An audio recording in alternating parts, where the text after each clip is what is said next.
ये सतयुग का क्षेत्र है। इसके अंदर कम से कम सैकड़ों कांटे घुसे होंगे। अगर ये भभूति लगाता उसको, अगर कहीं रात में मैंने सोए तो प्रेत आत्मा यहाँ बैठते थे, लेकिन मेरे नर छूते नहीं थे। लेकिन ये लिंग मेरे को पता है, जब सर्प लगाता था सारे शरीर झंझन, ऐसे रहता हूँ हमेशा। तो मतलब आप ऊपर जब जाते हैं हिमालय में या केदारनाथ जाते हैं तो वहाँ आपको ठंडा नहीं लगता फिर? अगर मेरे को बुला के सम्मान के सहित बिठा के पूजा करके भोजन देने लगे तो मेरे मन में उच्च शिव जी ही आराधना करते थे।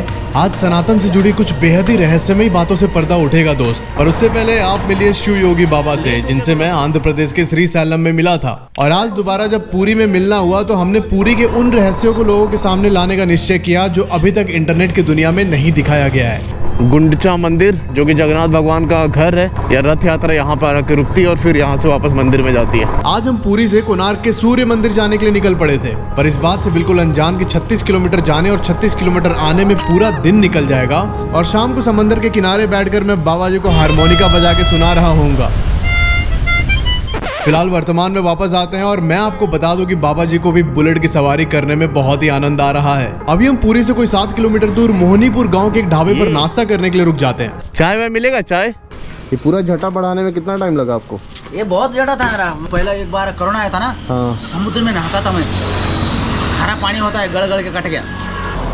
अरे खाइए। अरे बाबा, मेरे प्लेट में अरे पर बाबा जी ने यहाँ के प्लेट में खाने से ही मना कर दिया। गाइस देखो, ये है आलू चाप, ठीक है, छोले के साथ। अरे भैया चाय देंगे साथ में। बाबा जो है इस प्लेट में नहीं खाएंगे, बाबा का अपना अलग प्लेट है।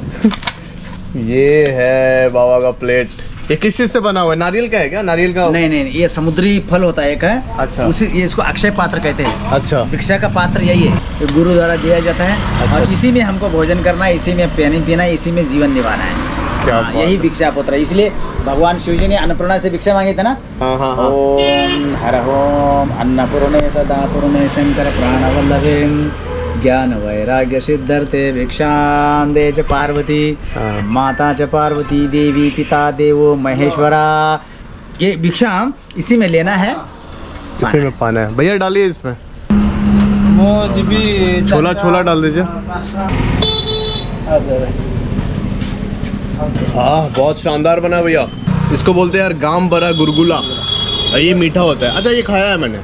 अब बढ़िया आलू चॉप और छोले खाने के बाद अपने सूर्य मंदिर की यात्रा पुनः प्रारंभ हो चुकी है दोस्त। यहाँ से कोणार्क की दूरी कोई 29 किलोमीटर है। थोड़ी देर में रोड के दोनों साइड काजू के घने पेड़ दिखने लगे और मुझे बाबा जी ने मोटरसाइकिल रोकने का आदेश दिया।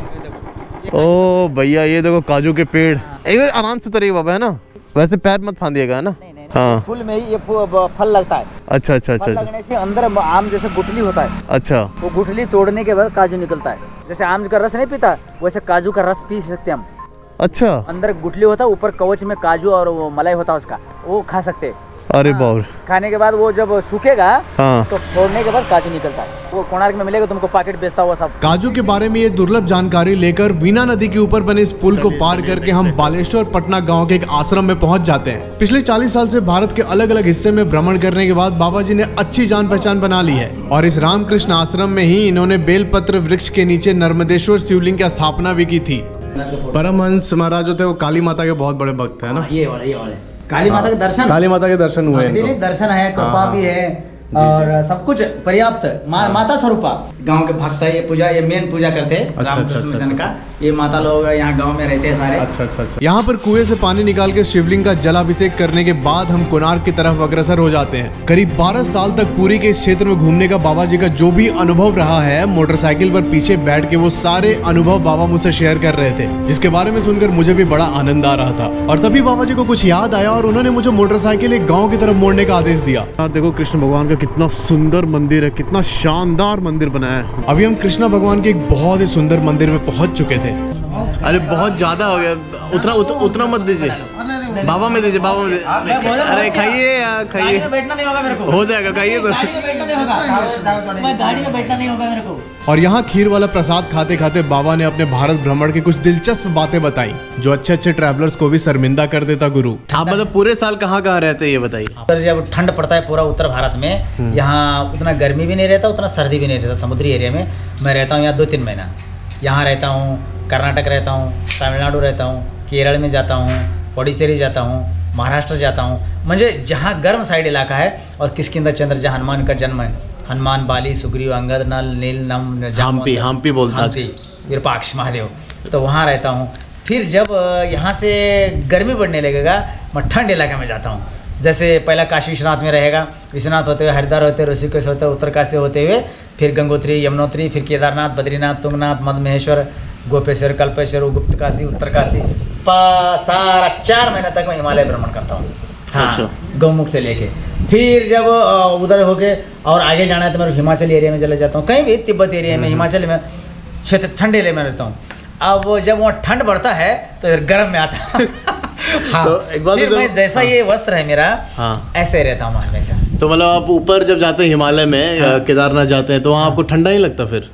हाँ, ठंडा लगता है, शरीर है, चमड़ा है, ठंडा लगे एहसास होता है। अगर हमने कोई कपड़ा मेरे को देता है, पहन लेता हो तो मेरे को 2 घंटा भी नहीं कटेगा, वो शरीर में उच्चाट जैसा होता है।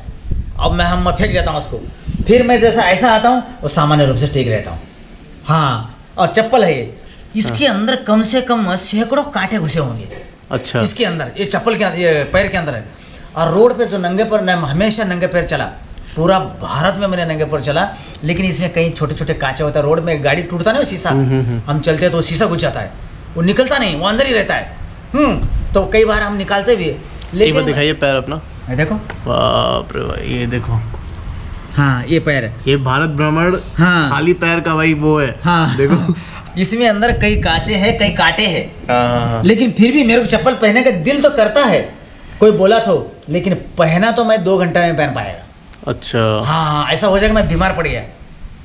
तो ऐसे ही गर्मी सर्दी ऐसे जैसा है मैंने वैसा रहता हूँ तो ठीक रहता हूँ।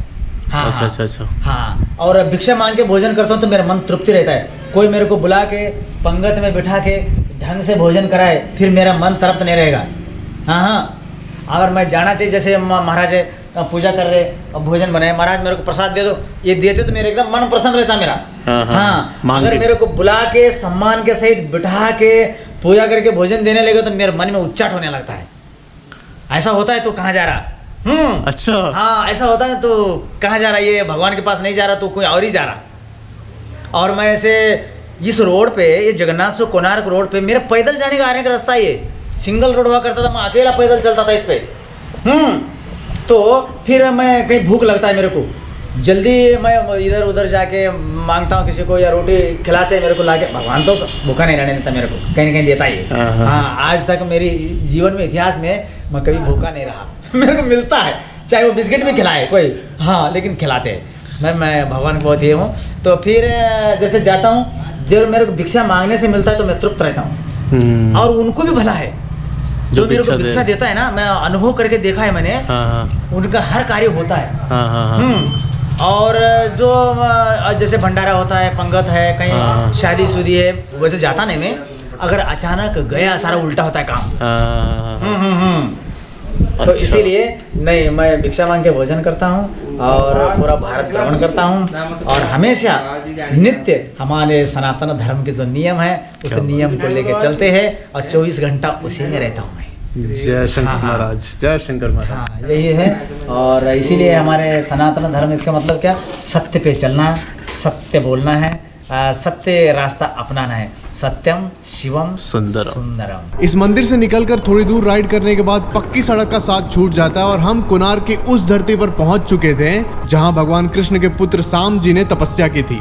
तो यहाँ श्री कृष्ण के पुत्र साम ने 12 साल कठोर तपस्या की थी इसी जगह पे। हाँ, और यहाँ से 3 किलोमीटर दूरी पे मंदिर बनाया उन्होंने। हाँ, तो मंदिर के पहले भी समुद्र था, लेकिन ये संगम हुआ करता था, चंद्रभागा और समुद्र का संगम।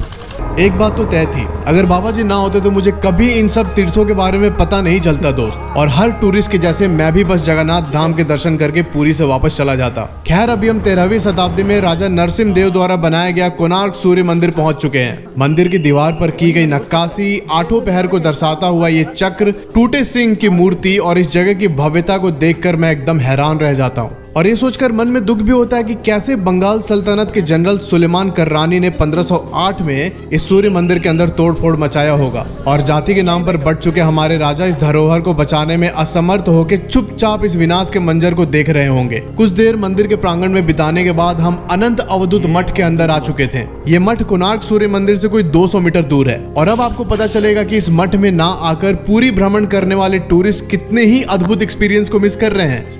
यहाँ पे जो ओम के ऊपर जो अर्धचंद्र बना रहता है ना, ये उसकी मूर्ति है, निराकार ब्रह्म की। उसको निराकार ब्रह्म बोलते हैं, जो ओम के ऊपर अर्धचंद्र बनता है। तो गाइज हम अभी अवधूत मठ में, ये है कोणार्क के पास, और यहाँ पर एक हवन कुंड है। इसका जो आग है ये परमानेंट है, ये मतलब हमेशा जलते रहता है। ये देखो, ये हवन कुंड है, ये आज का नहीं है, ये सतयुग का प्रथम का, ये सतयुग से चल रहा है ये यहाँ।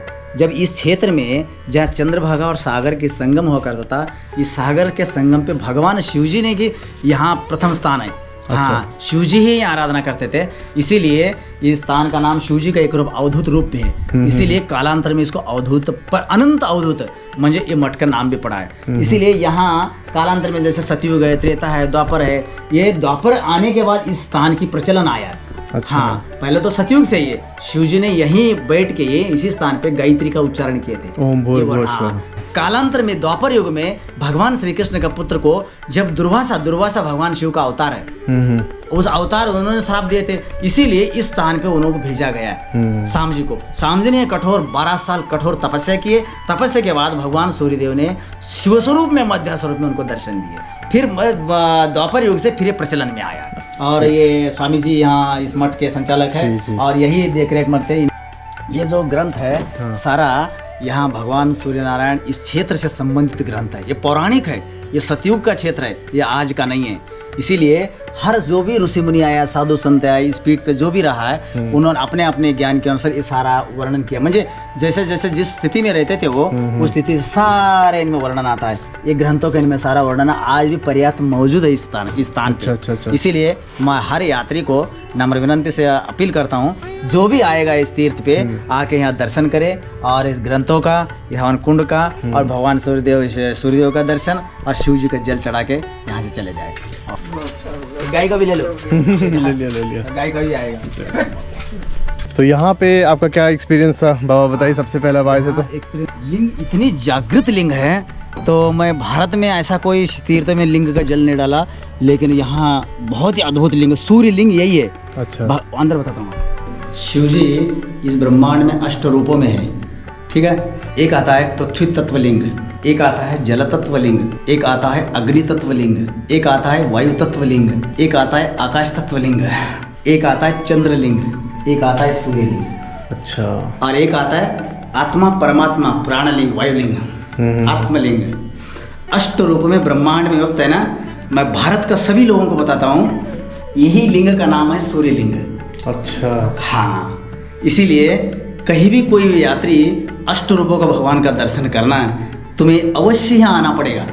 अच्छा। और ये लिंग भारत में मैं सारे हर जगह तीर्थों में हर जगह प्राण प्रतिष्ठा लिंग है, हर जगह अभिषेक करता हूँ, 12 ज्योतिर्लिंग सभी जगह। लेकिन ये लिंग मेरे को पता है, ये लिंग जब मैं उपवास रह के पूजा करता था, जब सर्प लगाता था सारे शरीर झंझनाट फूट जाता था।